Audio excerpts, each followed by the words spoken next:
Morning, today is 27th of August and welcome to the Hindu newspaper analysis discussion where we take the discussion of the entire Hindu newspaper with respect to the UPSC examination. The articles along with the background and the way forward will be taken up. Now guys, before starting up, I would like to tell you that you can download this explainer PDF. Okay, you can download this explainer PDF, that is just a minute.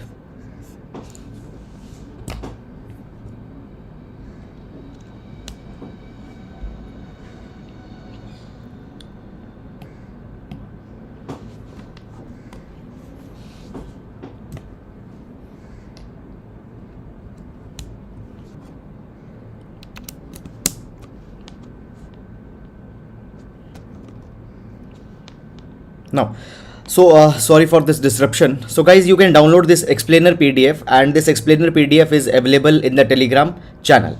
Now, first of all, let's take the overview of the entire newspaper in order to understand that which articles are going to be important in the today's newspaper. So guys, here we have the first page, the Delhi edition of the Hindu. Ghulam Nabi Azad walks out of Congress, not important article for the examination. Now the 3-judge bench to review the Supreme Court verdict on the poll promises. This article is important article. We'll see with respect to the exam, GS paper number 2. Then the political news etc. has been given, not important for the examination. Moving on guys, in the same way, the city section also, the similar issues, regional issues, political news, crime related news etc. has been given. Okay, so guys, moving on, now here we can see that the Supreme Court has raised Karnataka iron ore mining ceiling limit. So guys, here we will see that how the ecology and the economy are coming in conflict and what has been the viewpoint of the Supreme Court in this particular direction. Then moving on, other political crime related news not important, and therefore we will be directly reaching to the editorial section. Now on the editorial section, a draconian law that needs to disappear. So this particular article is talking about the AFSPA law and how the AFSPA law needs to be withdrawn. All those things we'll see here in this article. Then the Puttaswamy judgment is being talked about. So with respect to the right to privacy, we'll see this particular article. Then guys, shadow over Soren. So basically it is being provided that the Chief Minister of Jharkhand needs to resign, and all those particular dimensions have been talked about. Then guys, moving on, a murder in the sewer. So basically this particular article talks about that how in the past we have seen that there are many number of people who have died because of the manual cleaning of the sewers. Now in this direction, the Tamil Nadu had notified the rules. We'll see that. Then moving on, the great Godavari floods. So on the Saturday we have this ground zero report. Now this ground zero report, it is just talking about the Godavari floods and telling that how the people have suffered on the ground. So here the people's stories, okay, what type of problems they faced personally, those personal accounts are given. Now for examination point of view, these personal stories and personal accounts are not important for the exam. Moving on. Then guys, after that, Congress leader slams Azad's resignation. Now all these political articles have been given, not important. However, at least one constitution bench will function all year, Justice Lalit. So the new Chief Justice of India has provided that there will be certain reforms in the Supreme Court's way of functioning. We'll see this particular article. Greatly relish the job, says CJ Raman in farewell speech. So guys, today the new Chief Justice of India, Justice UU Lalit, will take over, and the Mr. Justice NV Raman is now retiring. So that particular thing has been mentioned. Then moving on, after that, need system for the maritime concerns. So with respect to the Sri Lanka, there was certain concerns because one of a surveillance and the missile tracking ship Chinese vessel docked recently in Sri Lanka. So on that particular respect, we'll see this particular article. Then guys, understand, achieving 2070 net zero target could boost India's GDP. Now this particular report can be used directly in our answers. We'll see this particular report. Allahabad High Court clarifies on transport of cows in the UP. No permit needed to transport cattle inside the state. Now guys, see this particular thing that around the cattle transport, particularly the cow transport, there were the basically issues in the past. However guys, particularly the article for the examination is not important because it have become a kind of a politically inclined kind of a thing. Clear? Then moving on, after that, center picks 75 tribal districts for TB intervention. We'll see this particular article with respect to the UPSC examination. Okay, lumpy skin disease will not impact milk production Amul. So basically the lumpy skin disease was seen in the cattle. Fine. After that, moving on, then coming to the world page, redacted affidavit in the Trump raid released. So basically recently we have seen that basically the Trump's premises were raided by the were raided in the USA. On that particular thing the article is talking about, not important for our examination. Then guys, China pledges support to Sri Lanka at the UNHRC session. So basically in the United Nations Human Rights Council there is a session is going on. Fine. Now in this particular session, basically guys, what has happened in the past, there have been the allegations on the Sri Lanka that it has violated the human rights. Okay, so basically on that particular thing the China is going to support that. Then moving on, so the NDTV share transfer by the share transfer, Adani Group's bid to buy the stakes into the NDTV, that particular article is being discussed, not important to go in that particular direction. Fine for our examination. Then rupee to stay under pressure despite RBI support. Okay, now guys, again I tell you this particular thing that see, rupees progress, fine, on what day rupee is going up, what day rupee is going down, not important. But I have discussed many number of times with you that right now there is a lot of pressure onto the rupee, particularly because of that what has happened in the past. We have seen that the FPI has exited from India, and when FPI has exited, okay, foreign portfolio investors who came in 2020, they exited, and when they exited, okay, they want now more dollars. Now guys, understand this particular thing that the any particular currency's valuation depends on the demand and supply factors. It depends on the demand and supply factors. Now basically let's say that if the demand of dollar will increase, okay, demand of dollar will increase, fine, that particular thing is directly going to impact the rupee. Fine. So basically right now the rupee is under the pressure, okay, and we can see that it has been hovering around 79-80 rupees. Then moving on, GEM eyes procurement of rupees 2 lakh crore in financial year 23. Now guys, see, how much rupee procurement is not important, but this GEM, okay, so GEM stands for the government e-marketplace. Government e-marketplace. Now what is this government e-marketplace? Guys, understand this particular thing that government needs many of the goods, many of the things on the day-to-day basis. For example, government needs furniture, government needs certain consumable items of stationery, for example pen, paper, etc., many number of things. So basically guys, the government procures all their items from this particular portal called as the GEM, government e-marketplace. Okay, so guys, much of the procurement is now happening through this, and it brings a kind of a transparency and accountability. Earlier the private procurements that were there, now they are being reduced. So this government e-marketplace is there, and now it is being said that more procurements will be done from this government e-marketplace. Guys, understand this particular thing with the help of a simple example. So as we have Amazon and Flipkart from where we buy the products, so this GEM, government e-marketplace, is a similar to kind of a Flipkart of or Amazon of government, from where government goes for the procurement. That is the only concept that you should know. Okay, 2 lakh crore rupees procurement will happen, or how many thousand crore rupees procurement will happen, that is not important for the exam. Okay, so that's all about this particular thing. Then we have the sports page, and now guys, let's start discussion one by one in all the relevant articles. Now let's start. So basically guys, in every class, in every discussion, we start with the GS quotation. So today we'll be taking the quotation from the Nehla Walji, the senior gender advisor in the United Nations. So she says that our formal economy is only possible because it is subsidized by the women's unpaid work.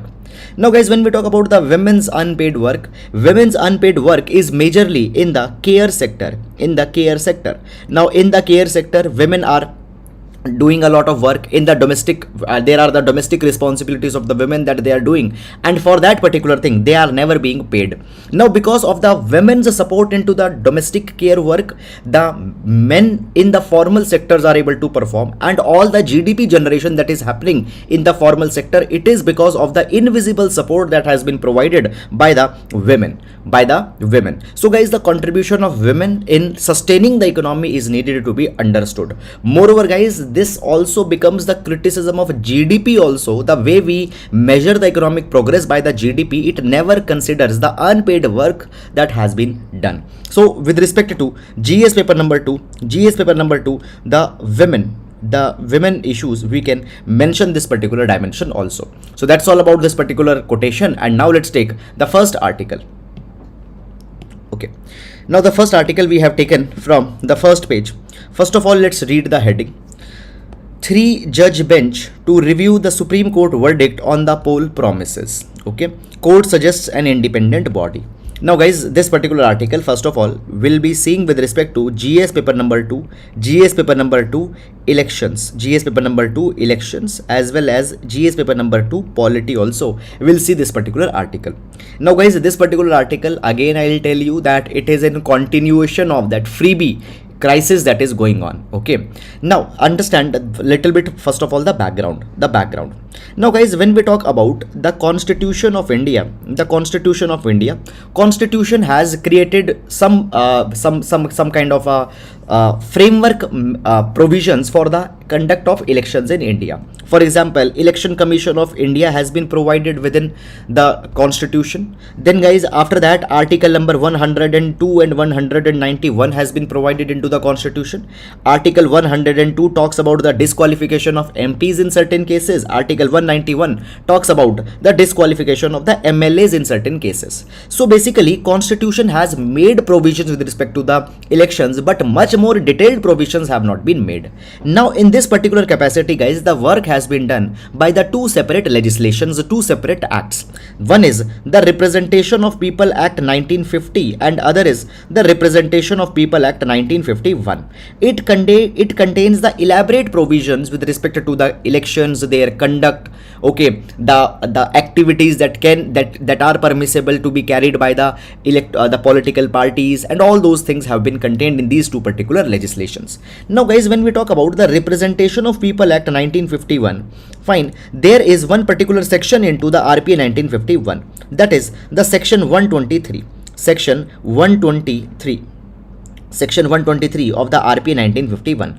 Now this particular section has discussed about the corrupt practices. So certain practices are there which will be called as corrupt practices, and in that particular case, the candidates using these corrupt practices will not be allowed to contest the elections. Fine, so corrupt practices are there.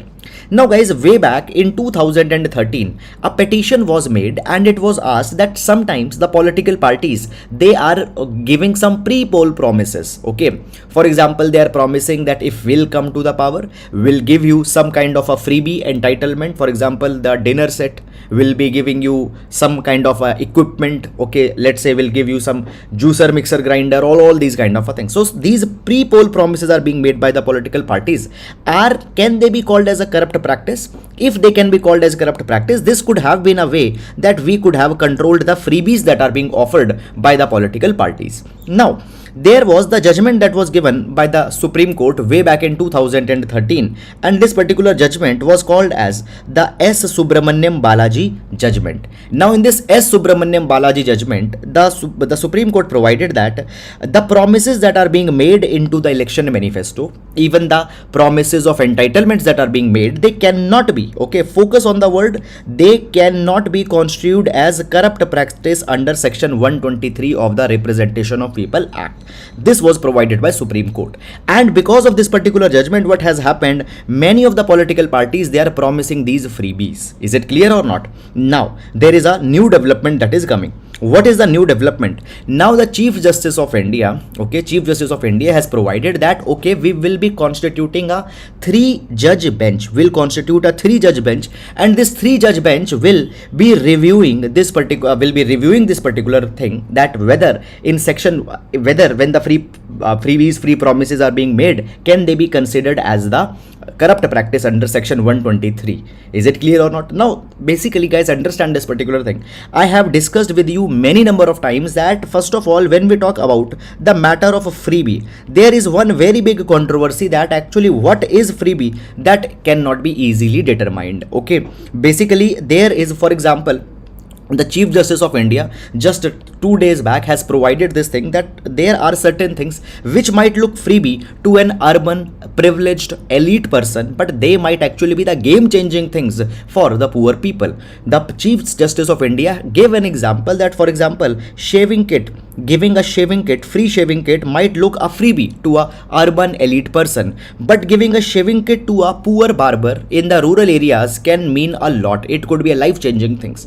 Giving bicycles might look a freebie to a urban people, but giving a bicycle can be very important thing for the women so that they can continue their education. So actually, what is a freebie and what is a genuine welfare? What is a genuine welfare? There is a confusion between these two things. Many times the political parties, they justify that whatever they are promising, it is not a freebie, rather it is a welfare. So how to justify? A lot of subjectivity is there. So guys, the Chief Justice of India has provided that actually freebies are to be curbed, they are not correct, and therefore this new 3-judge bench will be considering that how the order can be passed, which can stop the political parties from promising and distributing these irrational freebies. And which type of freebies? Those freebies which are completely distinct, which are completely divorced from the actual welfare schemes. Is it clear or not? So this is something which is there. Now these freebies just want to capture the vote bank. Okay, this is something.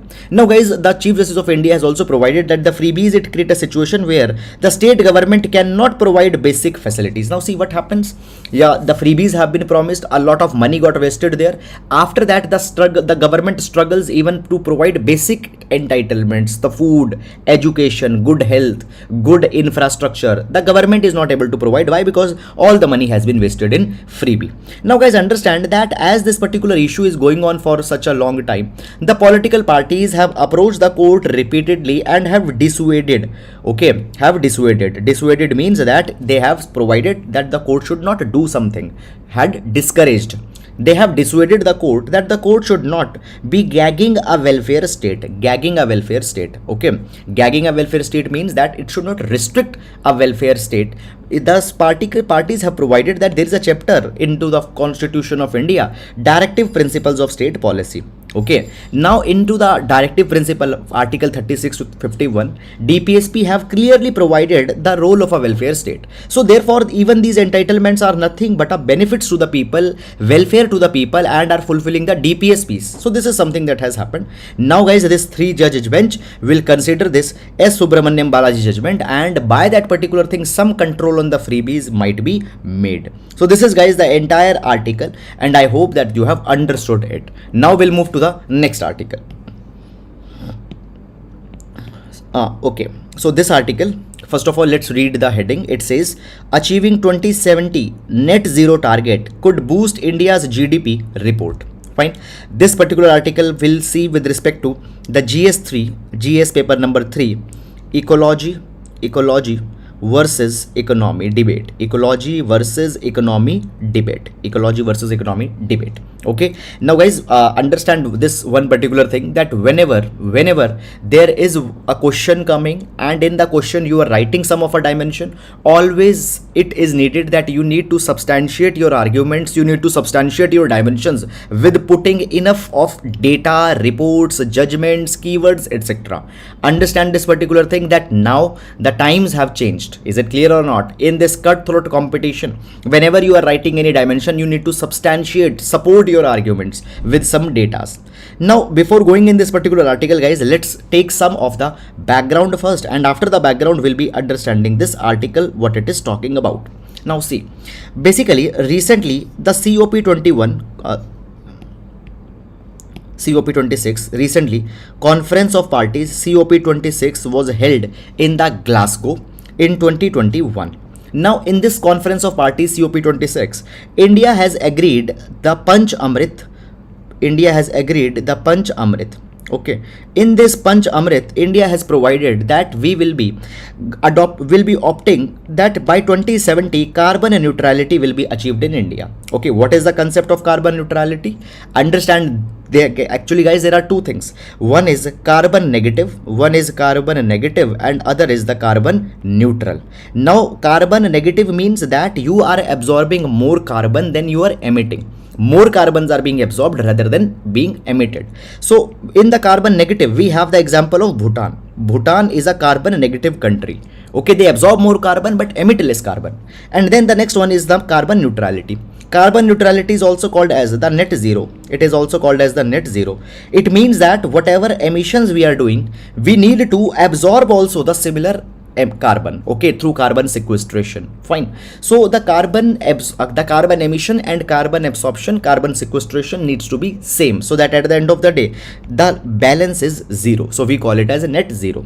Now guys, understand this particular thing that always there has been a kind of an argument that if we'll be going too much for the environmental conservation, ecological conservation, if we'll protect the environment, if we'll protect the ecology, it will lead to negative implication on the growth. It will lead to negative implication on the growth.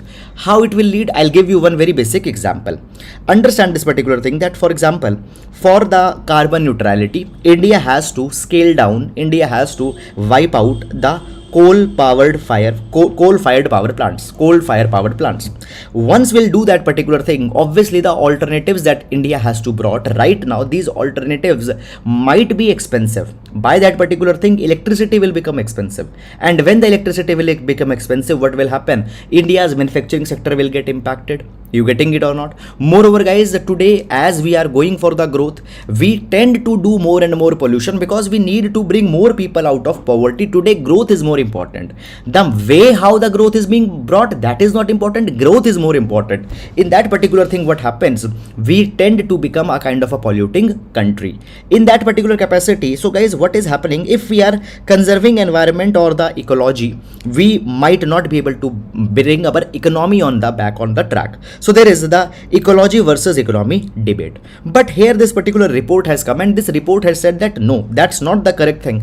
Rather, there is one more possibility, that is the green recovery. Fine, ecology led revival. Okay, now what this particular report is talking about, let's understand the key facts here. So basically there was a report getting India to net zero. Just a minute. The name of a report is Getting India to Net Zero, and this particular report has been commissioned by the High Level Policy Commission on Getting Asia to Net Zero. So two things are there. The name of the report is Getting India to Net Zero report. Okay, and who has launched this particular report, who has commissioned this report? High Level Policy Commission on Getting Asia to Net Zero. Now this particular report has provided that, see, if you focus on achieving the net zero carbon emission by 2070, if we focus on achieving the net zero emission by 2070, which we have already taken the target in 2021, it could boost India's economy by 4.7% above the projected baseline. So whatever the projected growth will be there, above that, beyond that, 4.7% additional growth will be there in terms of GDP by 2036. Is it clear? Worth total $371 billion will be added to the Indian economy if we make a plan and we try to achieve by 2070 the carbon neutrality. Moreover guys, it has been said that, however, if India plans to take more ambitious targets, and let's say in case if we try to achieve the net zero by 2050, then India can boost the annual GDP by as much as 7.3%. $470 billion addition will be there. It will lead to further generation of 20 million additional jobs by 2030 compared with the current policies. So basically what is being provided? It is being provided that what will happen the moment we will focus on green recovery, green revival, will focus on carbon neutrality. Fine, in that capacity economic advantages will be coming to the India. And what will be the economic advantages? Fine, increased GDP, increased economic potential of the Indian economy. Now understand this particular thing. Basically guys, it has been provided that net zero emissions, listen this particular thing. Basically, if we go very fastly, want to try to achieve the carbon neutrality by 2050, 20 million additional jobs will be created by 2032. However, if we go by the normal plan, that is the normal plan was of achieving the carbon neutrality by 2070. In that case, 50 million jobs will be added by 2047 to the economy. Now guys, it has been provided that when we talk about to reach the carbon neutrality, we need to invest $10.1 trillion from now. Is it clear or not? $10.1 trillion now if we want to achieve the carbon neutrality by 2070.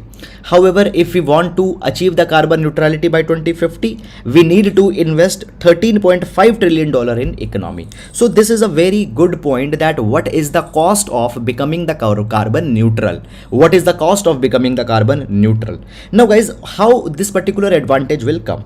Now it has been provided that, see, when we'll try to go for the clean energy transition, okay, in that particular thing, see, first of all, how we will be benefiting from that. Positive economic impacts will be there. First of all, the trade balance will become favorable to India. Why? Because there will be the reduced demand onto the fossil fuels. Right now, you know this particular thing, that today the oil and gas, okay, particularly the crude oil that we are having, that we are dependent upon, we are importing it from the other countries. When we are importing, we need to pay a lot of foreign exchange in return of that particular thing. Now guys, understand that if we'll focus on, let's say, electronic vehicles, we focus on electronic vehicles and all such kind of energy on such kind of a constituents, then obviously our reliance on the other countries will be reduced. Fine, this is one benefit that is there. After that, guys, understand this particular thing, that when we try to decarbonize the economy, when we will be optimizing our energy systems, what will happen, that particular thing will create new kind of jobs. What new jobs? The green jobs. Let's take one example. We focus more on the solar energy.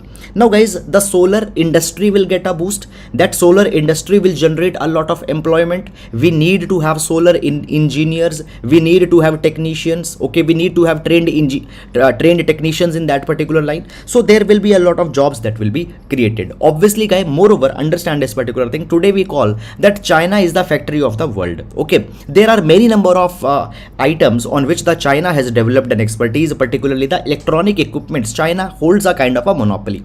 Now one problem, that India has never identified a niche product. Okay, so niche product or an expertise product of India.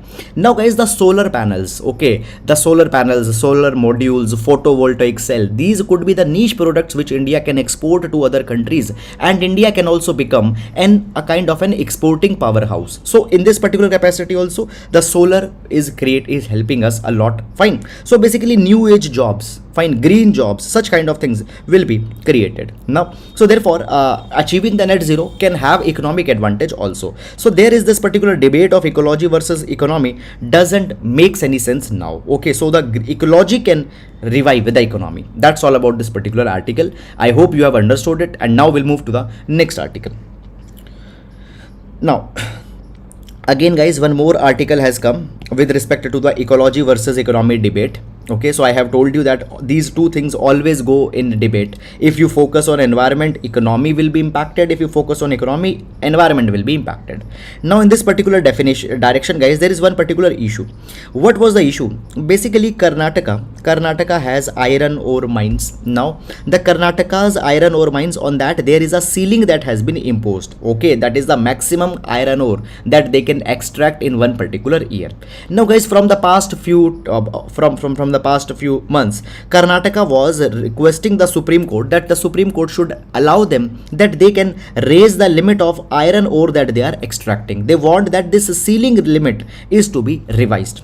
Now guys, what has happened? First of all, understand that the Supreme Court has allowed them this ceiling limit of iron ore mining has been increased from 28 MMT to 35 MMT. Fine, 28 million metric ton to 35 million metric ton. That is something that has happened. Okay, now this number is not important. But what's important is that basically guys, as this particular mining will be done, the environmentalist has criticized that it will lead to further degradation of the nearby environment, further degradation of the nearby ecology. So the activist has provided that the Supreme Court should not allow them to further enhance the extraction of the iron ore.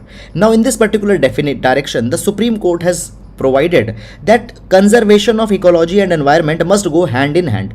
Conservation of ecology and environment must go hand in hand with the spirit of economic development. Fine, and the fine balance between the two goals.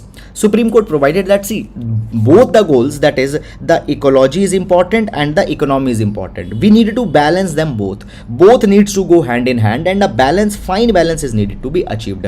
You cannot say that okay, all the infrastructural projects, all the mining projects are wrong simply because they might pollute, because at the end of the day, India has taken the goal of Antyodaya, Sarvodaya, poverty eradication, hunger eradication are important programs, and for that thing we need growth, and for growth we need infrastructure growth. For that, mining, okay, mining, developing infrastructure projects, roads, highways, etc. All these particular things are very important. So therefore, the Supreme Court has provided that simply the mining, fine, you cannot restrict all these kind of an activities. So here the Supreme Court looks that it has a favored more of economy. It has favored more of economy. Now guys, understand that this particular type of a question is a very classic kind of question. It could be asked in the GS paper number 4 where the environmental ethics are there. It can be asked in GS paper number 3 also in the issues related to the Indian economy, infrastructure, etc. So there we can give a reference of this particular example. So guys, this particular full-fledged question will not come on this article. Rather, this particular reference can be used as a case study. It can be used as an example. Find in your answers where that point is coming, where you are justifying the economy. You can give the Supreme Court judgment for the Karnataka mining and the statement that was given by the Supreme Court that there needs to be a fine balance between the two goals. So that is all about it. Please use it as a reference. Now we'll move to the next article. Murder in the sewer. Murder in the sewer. Now, this particular article will be using with respect to the GS paper number 2, GS paper number 2 social justice, GS paper number 2 social justice, and GS paper number 2 vulnerable sections of society, vulnerable sections of society. Okay, now before going in this particular article guys, let's take some of the background information, side information. See, basically there has been an act of manual scavenging. There has been an act of manual scavenging. Now what is this manual scavenging? So basically guys, manual scavenging is an act of carrying the human excreta on the head. So basically what has happened in the earlier times, people did not used to have the toilets connected with the sewages. Fine, there were the pit toilets, okay, where the human excreta was collected in a pit. Now from time to time these toilets were to be cleaned. That human excreta is to be removed manually from those pits where it was being collected. So in the villages still you might have seen that there are certain toilets, they are not connected with the sewage line. There is a pit under which all that human excreta is being collected. Now guys, understand this particular thing, that to clean that pit and carry that human excreta, there were the manual scavengers that were doing that particular job. Now manual scavenging is problematic on certain counts. Number one, in the manual scavenging, it goes against the dignity of the human. It goes against the dignity of the human. Secondly guys, this manual scavenging has more become a caste based kind of occupation, caste based kind of an occupation. So people of only few caste were being made to do this particular kind of a work, and when it has become a caste based occupation, it leads to a kind of a discrimination, it leads to violation of their dignity. Fine, all these particular problems were coming. Now guys, government way back in 2013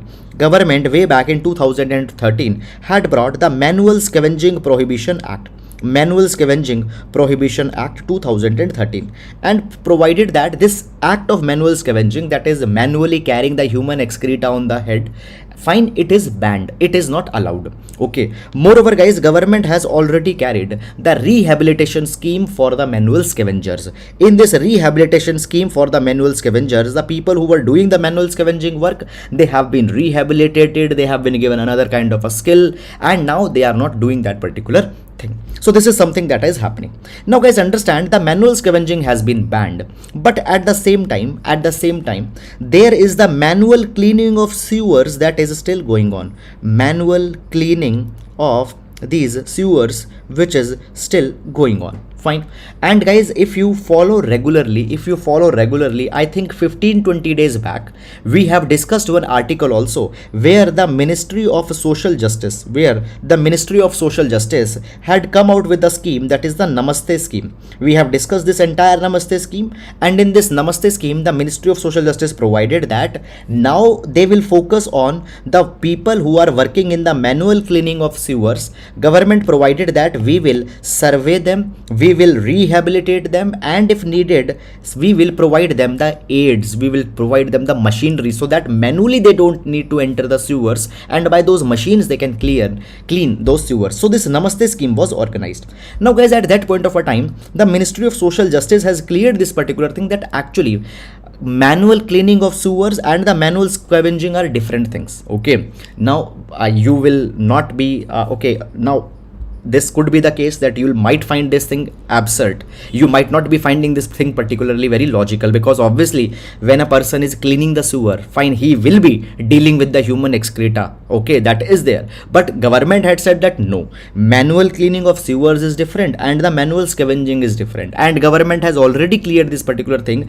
that manual scavenging as a practice has been banned and manual scavenging is not there in the country, and even we have rehabilitated the people doing the manual scavenging, but still the manual cleaning of the sewers, the people doing that, for them we are bringing this Namaste scheme which will rehabilitate them, which will provide them the financial subsidy so that they can procure the machinery to clean that. Okay, that is something that happened. Okay, so guys, this is the entire background first of all. Okay, I hope this entire background is clear to you.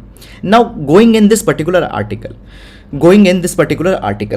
okay, so basically guys, what has happened, the Tamil Nadu government has notified the rules for the Manual Scavenging Act of 2013. Understand this particular thing, that when we talk about any particular law, if the law has been notified, the law will not be coming in practice until and unless the implementing rules are not notified onto the ground. So whatever law comes after the law, the rules are to be notified. For example guys, recently we have seen this particular thing, that the PISA Act, for example, Panchayat Extension to Scheduled Areas Act. Now this act is in existence since 1996, but up till now many of the states have not framed the rules. Recently the Chhattisgarh has framed the rule for the PISA Act, fine, come in existence in 1996, and in now 2002 the rules are being framed. So basically the rules are to be framed to implement a particular law on the ground. Now guys, in this particular capacity, what has happened recently the Tamil Nadu government has notified the rules for the Prohibition of Employment as Manual Scavengers and their Rehabilitation Act 2013. Okay, now these rules are belated, matlab they have to be launched earlier, they are belated, but okay, fine, whatever has been done, it's good. Now guys, understand this particular thing, that I have already told you that there are many efforts taken by the courts, many efforts taken by the government, but at the same time enforcement has not been there, and therefore people are dying in this cleaning of the sewage, people are dying when they are dealing in this particular kind of thing. Now guys, understand, I already told you that the manual scavenging is completely prohibited already in 2013, and Ministry of Social Justice has also provided this particular thing, but guys, still the manual cleaning of sewers is going on.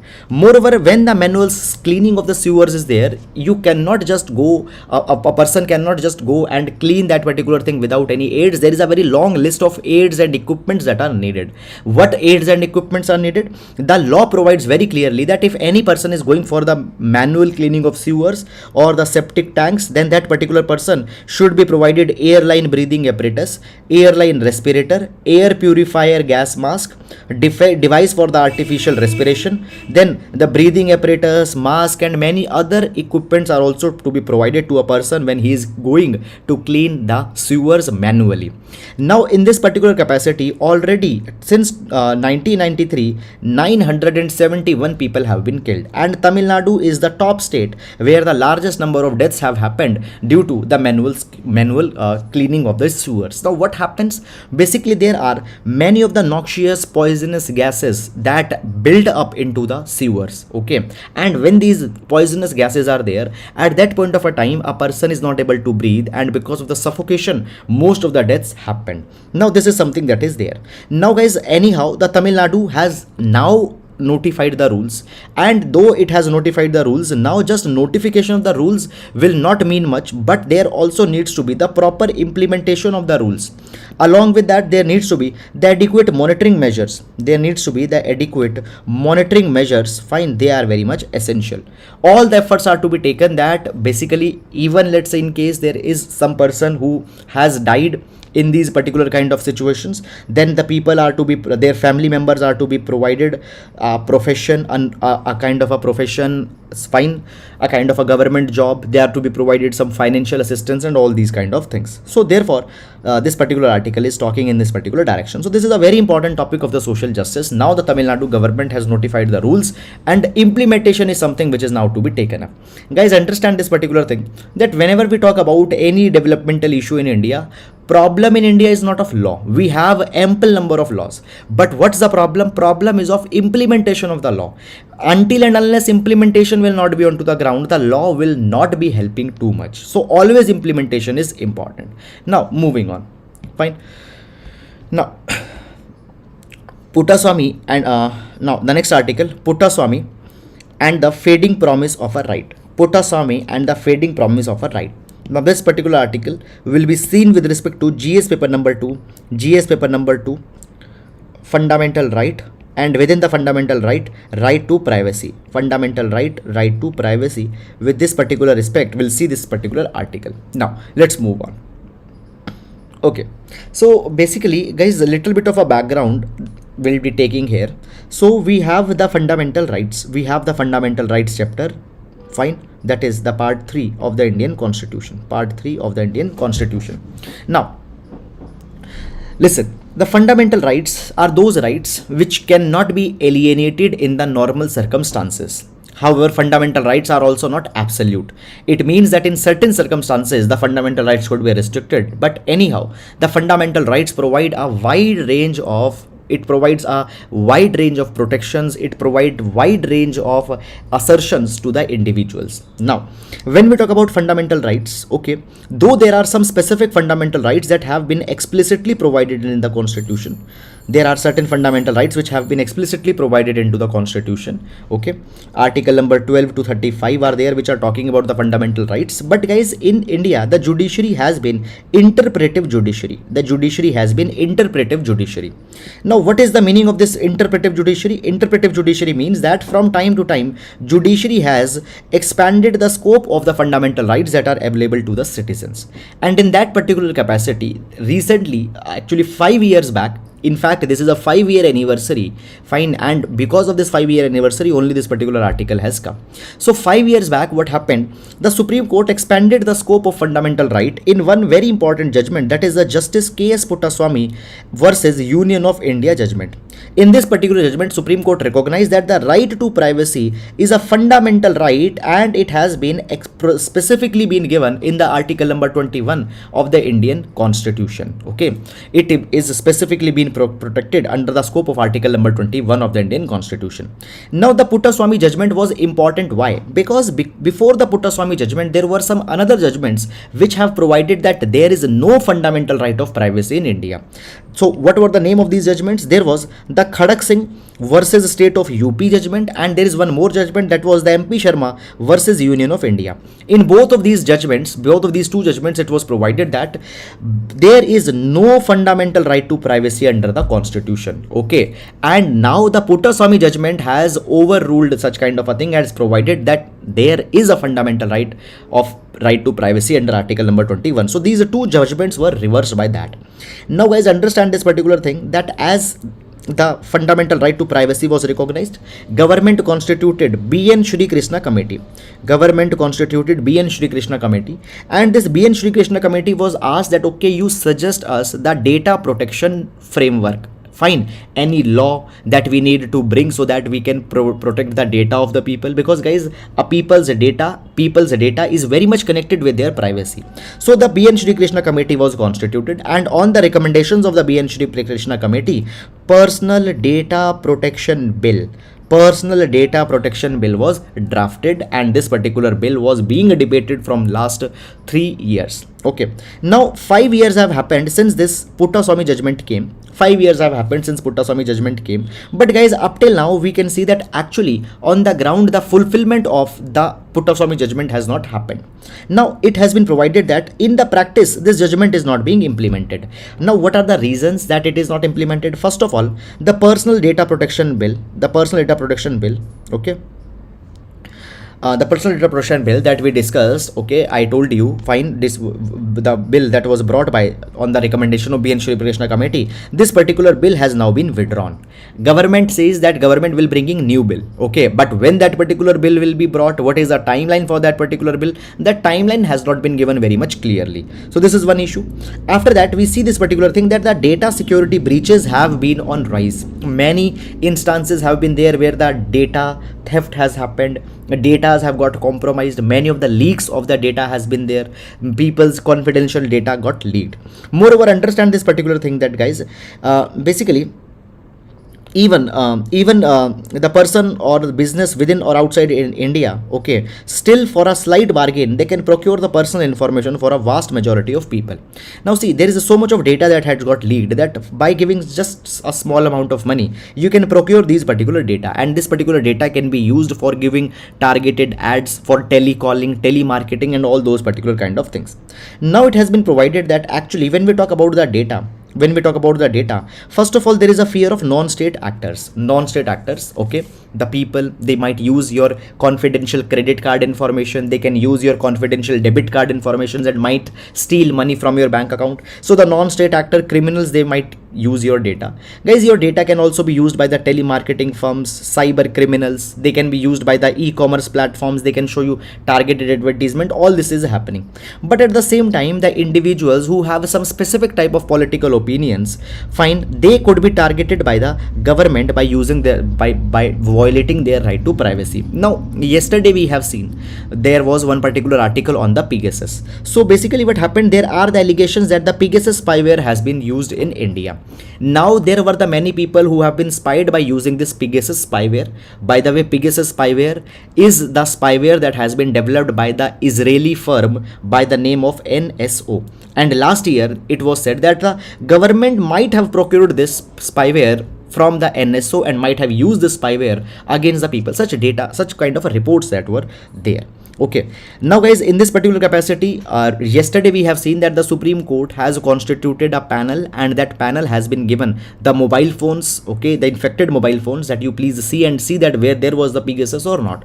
The panel has provided that there is some kind of a malware but not Pegasus, some kind of malware but not Pegasus. Now guys, understand these particular kind of malware attacks as they happen, against them there is no protection right now. Why? Because the data protection bill, data protection act has not come in existence. Moreover guys, understand that recently there are certain interventions that have been done by the government which might be problematic. For example, what has happened recently, government has carried the intervention with respect to the VPN services.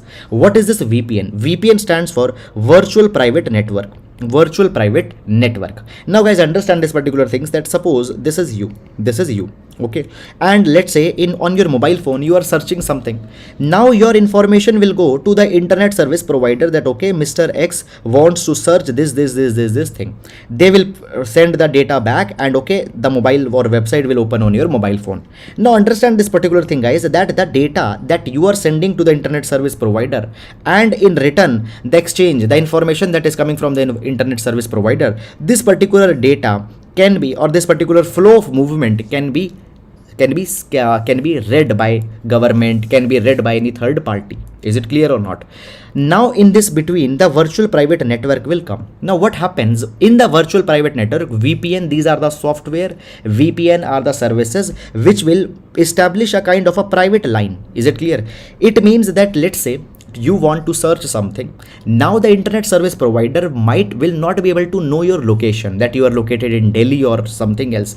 What will happen? Your request will be sent to a server, let's say in the USA. From USA it will go to Germany, from Germany it will go to Israel, from Israel it will again go to Saudi Arabia, from there it will, let's say, be again coming. So what will happen? Through the virtual private network, there is a private line that is established, and by that you can access the internet. So basically anonymously you can access the internet. Moreover guys, it also provides the protection to the people that their data cannot be stolen, because there is a private line through which the data is going on. Moreover guys, this data meanwhile is encrypted also. So this is something that comes in the VPN. Now guys, though VPN, they are legal, they are operating in India as well as in other countries also, but recently government provided that the people who are using the VPN service, the companies need to maintain the KYC record. Their records need to be there, and moreover it was provided that even by using the VPN, if the internet has been accessed, the government can ask the information. So these are the VPN rules that have been changed recently. Now in this particular capacity guys, we again see that this will have an implication on the privacy of individuals.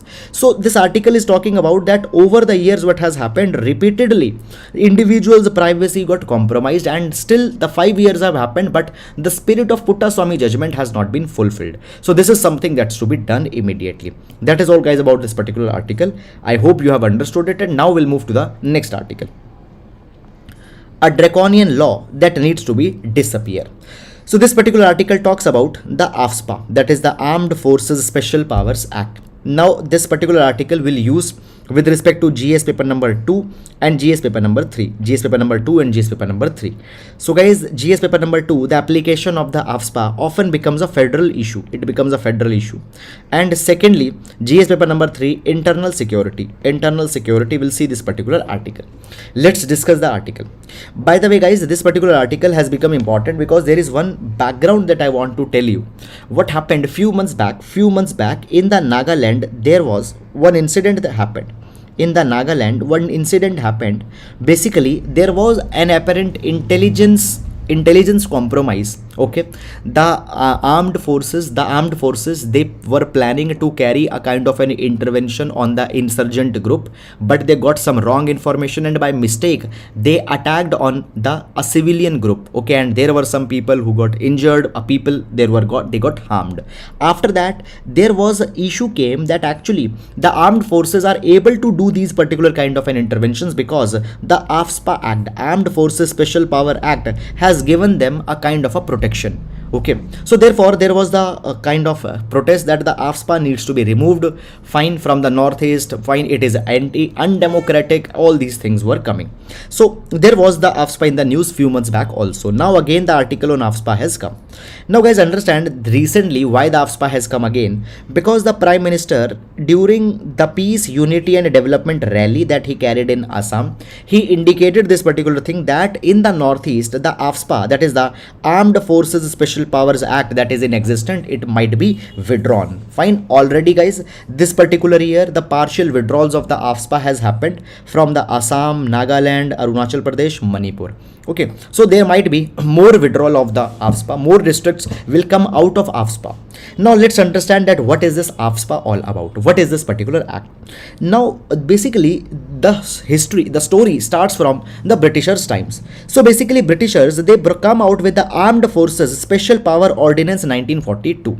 Now guys, this was the time when the Quit India movement was going on, and during the Quit India movement, the freedom fighters, they were challenging outrightly the government. So basically government said that in order to control the rebels, in order to control the elements who are challenging the government, we are bringing this particular AFSPA regulation.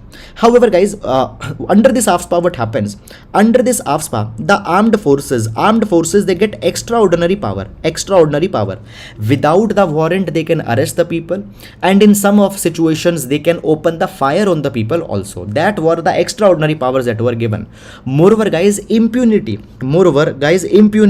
was also given to the armed forces personnel. Impunity means that they have, if they have carried a fire, if they have shooted somebody under the AFSPA, that officer will not be charged for murder, or that particular officer will not be charged for that particular thing. So impunity is also being given.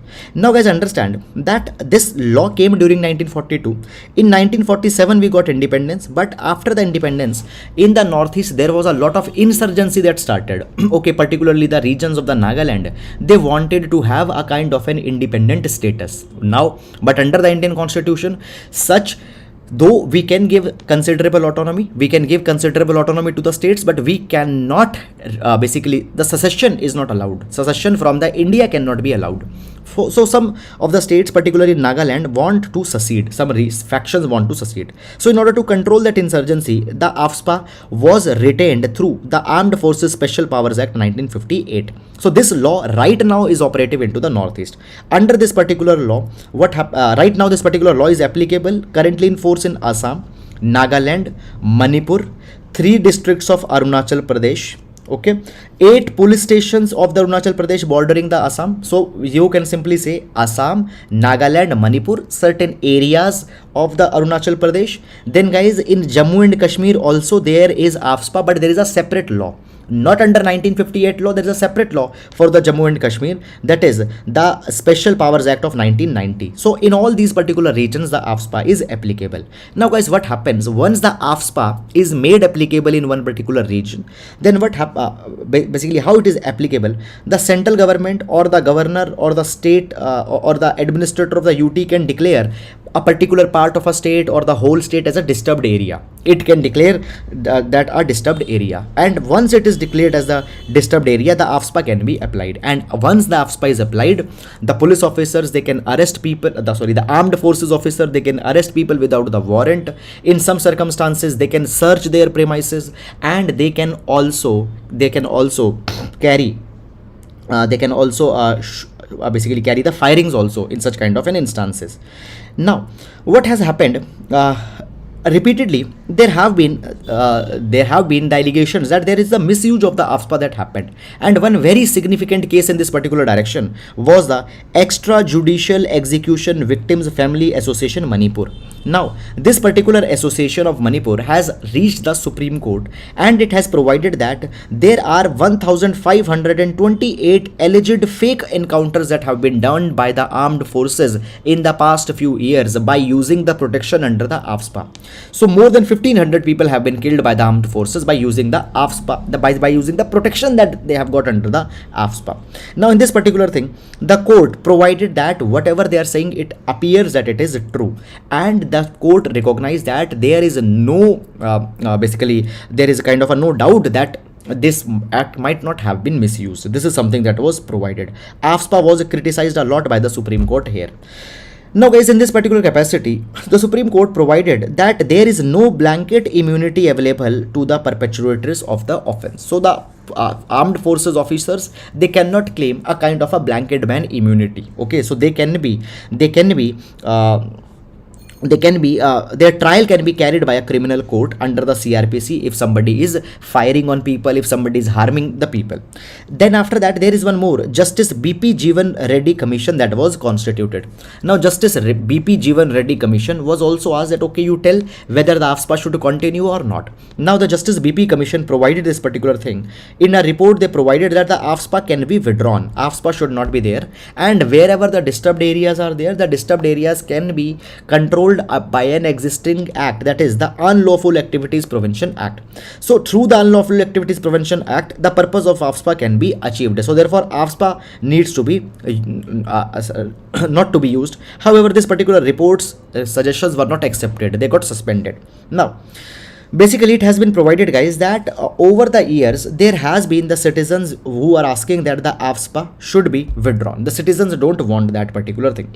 Now it has been provided that the basic principle, basic tenets of the democracy are getting negated, are getting nullified, are getting violated by the AFSPA. Because when we talk about AFSPA, in AFSPA the individual's freedoms, individual's liberty, individual rights are given the most supremacy. But in the AFSPA, all such kind of rights are getting compromised.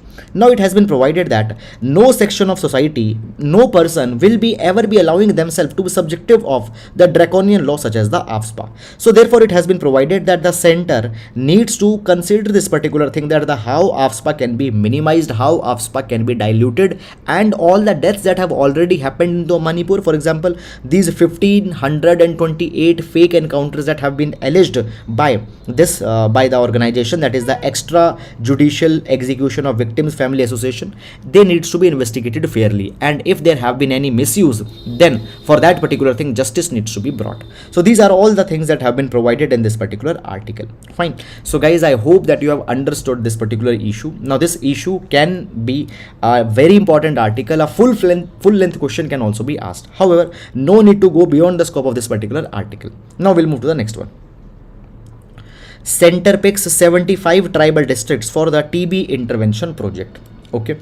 Now guys, when we talk about the TB, tuberculosis, now the tuberculosis has been a deadly disease. Okay. Now when we talk about the tuberculosis, in the tuberculosis, just a minute, disease burden of India. When we talk about the disease burden of India, in the disease burden of India, the tuberculosis happens to be one particular disease which kills so many of the people. Now guys, when we talk when we talk about the TB, fine, the TB has been a curable disease, it has been a treatable disease, but at the same time in India there are large number of TB cases that have come over the years. Now guys, in this particular capacity, government is running the TB eradication program. Government is running the TB eradication program, but still there are certain tribal areas where the TB cases have been very much high. Now guys, government is specifically focusing on to these tribal areas where the tuberculosis cases have been very much high. Is it clear or not? Now guys, understand this particular thing, that recently Ashwasan campaign was carried. Under this Ashwasan campaign, door-to-door screening was done into the tribal areas. And in this particular screening, it was seen that how many people are suffering with the TB. Now guys, many times there could be a latent TB. What is a latent TB? It means that the people might be having the tuberculosis, but they don't know that they actually are having the tuberculosis. So in this particular thing, the door-to-door campaign was done. And in that capacity, it was found that the TB is high at high instances in some of the tribal districts. And therefore, now the Ministry of Tribal Affairs, Ministry of Tribal Affairs and Central TB Division under the Ministry of Health and Family Welfare, they have identified 75 such tribal districts where the TB instances are very much high, and they had provided that the focused interventions will be carried in these particular districts to make them TB free. Guys, already government has taken the target to make India TB free by 2025, and in that particular capacity, focusing on these tribal districts where the TB rates are very much high, it is very much important. Now guys, when we talk about what government is going to do, so government wants to generate the demand for TB services. Now understand that the people are suffering with the TB. Either they don't know they have the TB, or they don't know how to avail the treatment. Already guys, government has come out with the DOTS treatment therapy, DOTS treatment regimen. Under the DOTS treatment regimen, government provides the free medicines to the people, but people don't know about this thing. So basically there will be the generation of the demand for the TB services. In that particular thing, government is going to use the community influencers, tribal leaders, tribal healers, Panchayati Raj institution members, self-help groups, then there will be the youth in the tribal areas who are expected that they will increase the awareness of the tuberculosis in the people. Okay, so guys, this is a very good thing. So whenever we talk about spreading the information about some particular invention, a particular kind of an intervention, community leader, self-help group, Panchayati Raj leaders, they play a very important role. Then guys, after that particular thing, government will also be deploying 2 officials at each district level.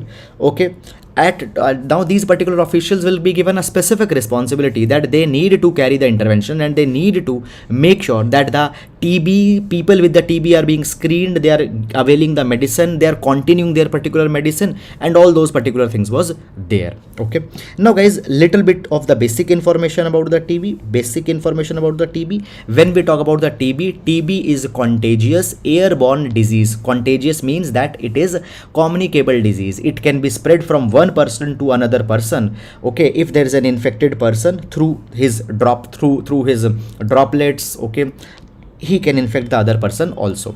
Now when we talk about the TB, okay, TB, it has been the one which is killing large number of people in India. Okay, it is called by that basically it is called by the mycobacterium. Okay, it is caused by the mycobacterium, which is a bacteria. Okay, it causes the TB. Now moving on in this particular direction to the next article, guys, I hope that you have understood all these particular things. Need system for maritime concerns. So guys, recently one particular issue happened, and what was that particular issue? Recently a Chinese satellite and missile tracking ship, the name of this particular ship was Yuan Wong 5. This particular ship wanted to dock in the Sri Lanka. Why? Because it needed the food supplies. It needed the food supplies, and it needed the fuel supplies. Okay. Now, as the now you see the nature of this particular ship. It is not a kind of a container ship or a cargo ship. It is a satellite and missile tracking ship.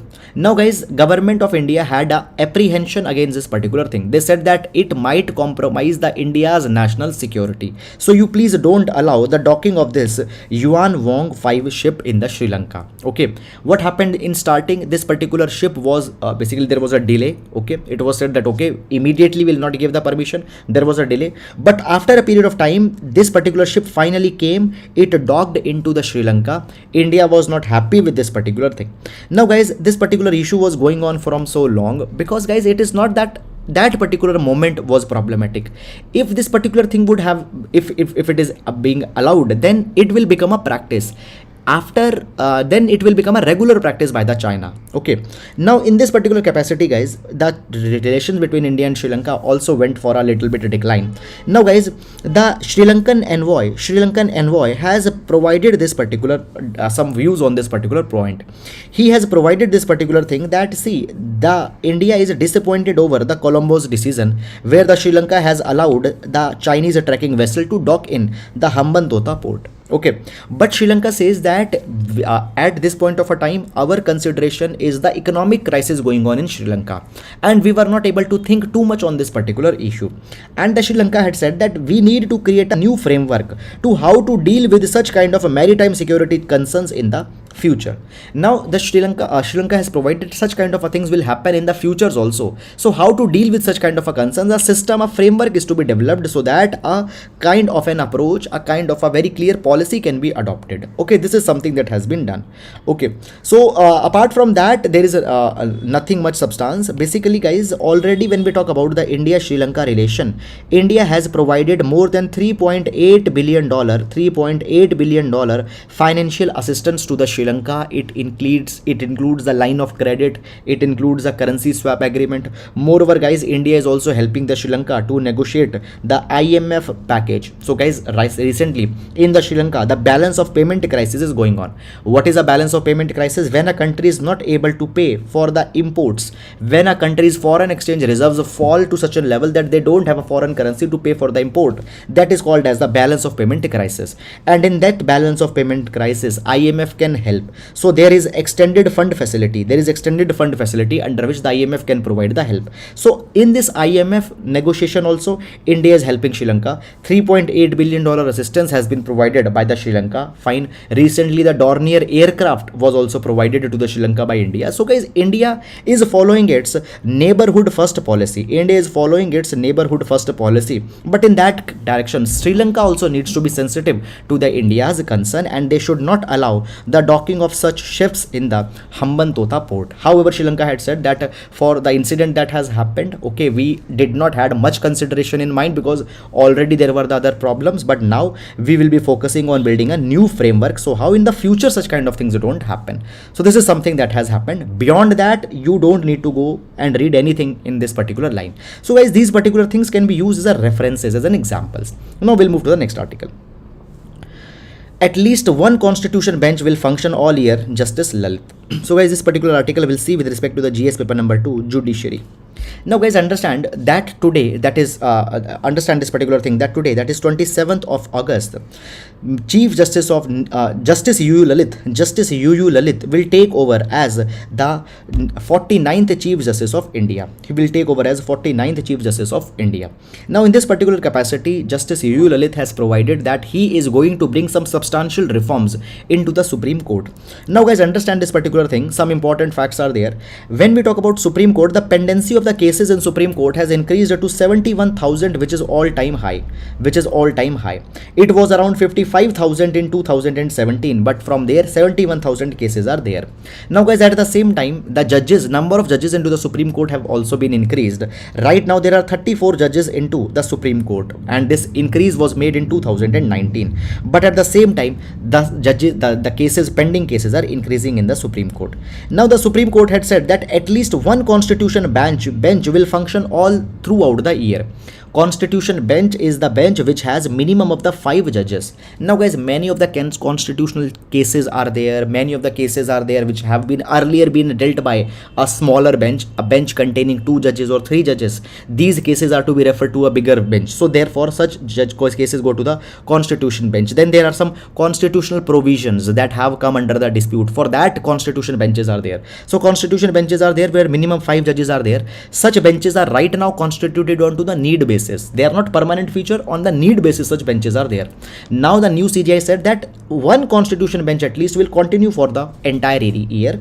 Moreover, the Supreme Court has provided that right now guys, see, there is a clear mechanism that will be brought so that the lawyers can raise the urgent matters. Now guys, there are some urgent matters. Let's say a person's fundamental right is getting violated. Now this particular matter is to be heard immediately. Let's say a person is being put into the jail, okay, and therefore his bail petition is to be made. So there are some urgent matters that are to be heard. Guys, understand this particular thing, that when a person has been detained, the writ of habeas corpus is asked. Now the writ of habeas corpus is already mentioned in the that writ can be availed under the article number 32 of the Indian Constitution. Specifically, there is article 226 of the Indian Constitution. So when a person has been illegally detained, when a person's fundamental right is getting violated, there are some urgent cases that are to be heard by the Supreme Court.